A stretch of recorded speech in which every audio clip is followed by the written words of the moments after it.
తెలంగాణ ఎన్నికల్లో విజయం ఖాయమనుకుని ఉత్సాహంతో ఉన్నటువంటి కేసీఆర్కి ఒక్కసారిగా పరాజయం, అది కూడా భారీ గ్యాప్తో వచ్చినటువంటి పరాజయంతో కంగారు పడ్డటువంటి కేసీఆర్ ఆవేదనతో ఆగ్రహంతో తన కాన్వాయ్ని కూడా వదిలేసి సంతోష్ కారులో బయలుదేరి ఫామ్ హౌస్కి వెళ్ళడం, అక్కడ 2-3 రోజుల పాటు ఎవరితో ఇంటరాక్ట్ కాకుండా ఉంటాం. ఆ తర్వాత ఇటు కేటీఆర్, హరీష్ రావు వీళ్ళందరూ కలిసి అక్కడ ఉన్న జనాల్ని తమ తండ్రి దగ్గరికి తీసుకురావడం, మావయ్య దగ్గరికి తీసుకురావడం, వాళ్ళందరినీ చూసిన తర్వాత కేటీఆర్ కొంచెం ఊరడిన తర్వాతన ఆయనకి ఏమైందో తెలీదు, అకస్మాత్తుగా అక్కడ బాత్రూంలో పడ్డారని చెప్పి తొంటికి గాయమైంది, ఆసుపత్రిలో చేర్చారు. యశోద హాస్పిటల్లో ట్రీట్మెంట్ తర్వాత ఆయన అప్పటి నుంచి ప్రయత్నిస్తూ ఉన్నారు. ఇప్పటికీ సొంతగా నడిచేందుకు గాను ఊతకర్ర సాయంతో ఇప్పుడు నడక ప్రారంభించారు.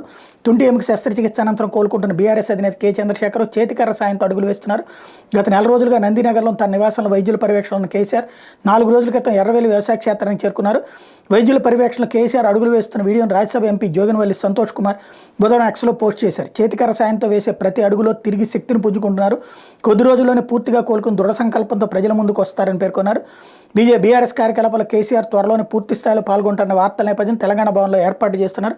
ఆయన వీల్ చైర్లో వచ్చిన తెలంగాణ భవన్లో తన ఛాంబర్కి వెళ్లేందుకు వీలుగా కొత్త ర్యాంపును కూడా నిర్మించారు.